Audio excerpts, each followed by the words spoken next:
के पता नहीं कहां कहां से लोग यहाँ खींचे हुए आगे है, अपने आप में प्रस्फुटीकरण है हमारे आप के रूप में। और यह सब शक्तिपुंज जब एक क्रम की एक नई कड़ी अपने आप में बन जाएगी, बनती है। समय कभी एक सा नहीं रहता, कभी सतयुग था, कभी किसी अन्य युग का नामकरण हमने कर दिया उन वृत्तियों के आधार पर, उन शक्तियों के प्रभाव के आधार पर कि कभी सत्य का बोलबाला था, हर एक की जबान पर सत्य होता था, 80% लोग सत्य बोलते थे। धीरे धीरे वह अनुपात कम होता गया, डिग्री कम होती गई, उसी अनुरूप जो है युग की चेतना में परिवर्तन होता चला गया। सतयुग से कलयुग तक की यह कड़ी अपने आप में एक जगह आकर के ऐसी जगह उस मोड़ पर ठहर गई जहाँ की सत्य जो कभी 80% था 10% रह गया और 90% असत्य का बोलबाला, बेईमानी का बोलबाला हो गया। यह क्रम बदलना होगा, फिर हमें वही सतयुग की स्थिति को प्राप्त करना होगा और होगा, क्योंकि यह प्रकृति चक्र है, इसे हमारा आप रोकना चाहे रोक नहीं सकते। यह तो एक हमारे लिए अपने आप में गर्व की बात होगी कि हम उस परिवर्तन के मोड़ पर, हम उस नवीन चेतना के मोड़ पर, हम उस चक्र को जहां पूरा होने जा रहा है प्रथम पंक्ति में है और ऐसी पंक्ति में है जो कि अपने आप में दो बिंदु मिलन की है, सत्य और असत्य, और हम असत्य को ढकेल कर सत्य को एक ओर ले जा रहे हैं, सत्य की ओर अग्रसर हो रहे हैं। फिर हम सतयुग को लाने के प्रयास में हैं और उस कड़ी में हमारा नंबर पहली पंक्ति में है। यह हमारे लिए सौभाग्य और गर्व की बात होगी और यह सौभाग्य और गर्व की बात इसी की स्थिति प्रभु दे रहे हैं। तो मैं आप लोगों का मात्र आह्वान कर रहा हूं, इसलिए मुझे ये चंद शब्द आपके सामने रखने पड़े, क्योंकि आज गुरु हृदय धारण दीक्षा बड़ी मुश्किल चीज है, क्योंकि हृदय का स्पंदन हमारे अपने हाथ में नहीं है। गुरु ने प्रयास किया अभी परसों वल्गा के माध्यम से वो लगाम आपके हाथ में दी कि अपने हाथ में इस लगाम को लो। कृष्ण ने अर्जुन की लगाम अपने हाथ में ली, जब उसका मन विचलित हुआ, हृदय विचलित हुआ, महाभारत के मैदान में उसका मोह जागृत हुआ। कृष्ण ने देखा मैं सेनापति बना बैठा हूं, यह मेरा योद्धा अर्जुन अगर मोहग्रस्त हो गया तो सत्यानाश हो जाएगा। यह महाभारत का युद्ध अपने आप में एक कलंक बन के रह जाएगा, एक हार बन के रह जाएगा। और जहां स्वयं भगवान सेनापति बन गए हो वहां हार जैसी चीज, वहां उसका योद्धा घुटने टेक दे ऐसी बात गले उतरती नहीं। हार के जब अर्जुन की किसी तरह समझ में नहीं आया तो कृष्ण को उसकी लगाम अपने हाथ में लेनी पड़ी अर्जुन की, और अर्जुन की लगाम हाथ में आते ही युद्ध प्रारंभ हुआ, विजय हुई, मोह समाप्त हुआ।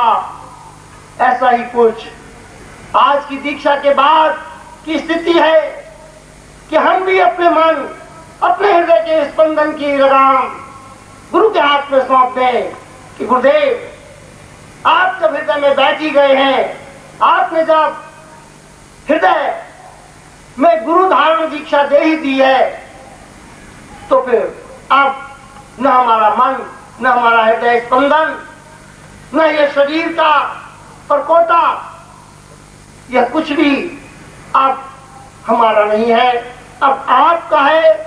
जैसे आप उस चोले में निखिलेश्वरानंद है, नारायण दत्त है, आप शिव है, ब्रह्म है, विष्णु है, जो भी कुछ है इस परकोटे और इस चोले में भी आप वही है जो वहां है, वही यहाँ है। और जब वही आप यहाँ है तो फिर आज से मैं तो निश्चिंत हुआ, अब मैं पूर्ण रूप से वो हूं जो आप हैं। अगर आप अपने आप में ब्रह्म है तो यह भी ब्रह्म है। अगर आप अपने आप में सतयुग हैं तो यह भी सतयुग है। आप जो है वो यह है। क्योंकि भले ही हम मूल स्थूल वो रूप ना हो, लेकिन परछाई भी अगर हमारी धूप में इस चोले की पड़ेगी तो परछाई हमारी कहलाएगी, किसी और की नहीं हो सकती। अगर हम इस स्थूल शरीर को मात्र प्रतिबिंब माने गुरुदेव का, तो भी यह परछाई प्रतिबिंब उनकी होगी, हमारी नहीं। इसलिए हम तो निश्चिंत हैं, और इस निश्चिंत भाव से अगर हम जी जाए, संसार में जीना आ जाए, जीने की कला आ जाए, और वह सब कुछ स्थिति बन जाए जो निखिलेश्वरानंद की है, तो फिर आप सोचिए कि इस विराट ब्रह्मांड रूपी जंगल में प्रभु ने हर अरण्य में कितने सिंगले नमन करते हैं, और आज के इस भोर सूर्य को प्रणाम करते हैं कि हे सूर्य देवता, अब तुम केवल निश्चित रूप से समाहित हो जाओ अपने पूर्ण तेजस्वी स्वरूप में, क्योंकि आज निश्चित रूप से निखिल तुम्हें आहूत करेगा, और अपने तेजस्वी स्वरूप को तुम समेट लो। जहां से भी जितनी भी शक्ति तुमने विकीर्ण की है उसे समग्र रूप में उपस्थित हो, और ऐसी स्थिति हो कि हर गुरु का शिष्य जो यहाँ बैठा है अपने आप में तेजोमय हो जाए, जागृत हो जाए, प्राणमय हो जाए, और ऐसा कुछ हो।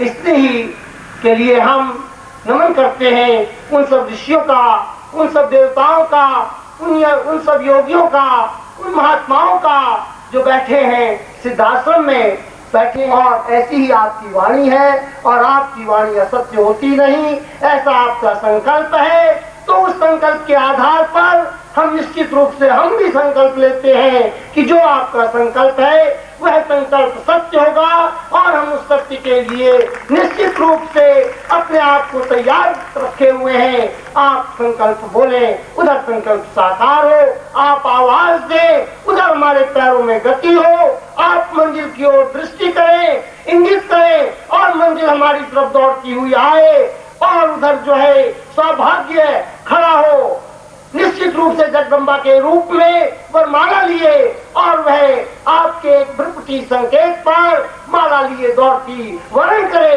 आपके इन शिष्यों का। क्योंकि आज का दिन वर्ण का दिन है, आज का दिन देवतुल्य बनने का दिन है।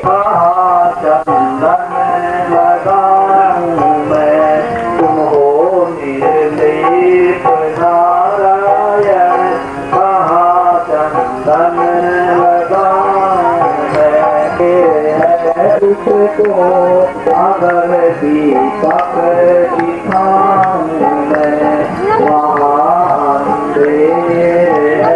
उसको अगर दीपक दिखान में अजब है राम हूँ भगवान, तुझे कैसे जान में अजब है राम का तो है एक अपमान का करना, जो सब जग को खिलाता है उसे कैसे खिलाऊं मैं, जो सब जग को खिलाता है। ये कहना है सुनो अपने रिझाने का, सरल रास्ता बताऊं मैं, सुनो अपने रिझाने का, सरल रास्ता बताऊं मैं। रिझाया था मुझे बिलनी ने झूठे चार फेरों में, रिझाया था मुझे बिलनी ने झूठे चार फेरों में, न झूठे खट्टे मीठे पर कभी आंखें लगा झूठे खट्टे मीठे पर कभी आंखें लगाऊं मैं। सुनो अपने रिझाने का कर सुदामा की जपत गठड़ी खड़ा खड़ा चावल चबाऊं मैं।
आप क्या समझते नहीं मेरी बात, या फिर मैं नहीं समझा नहीं पा रहा हूँ, राइट? या फिर मैं आपको समझा नहीं पाता हूँ।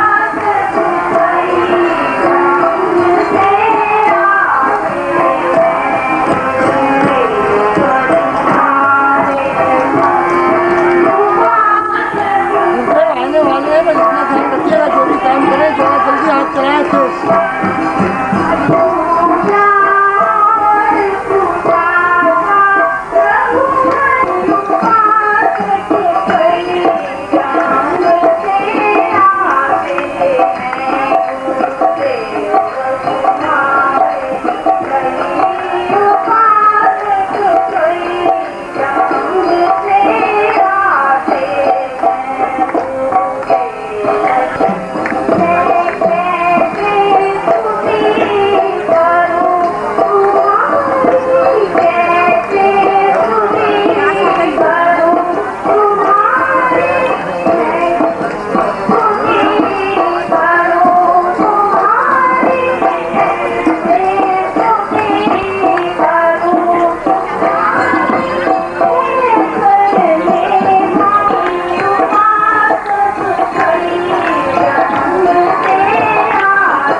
यंत्र है तुमको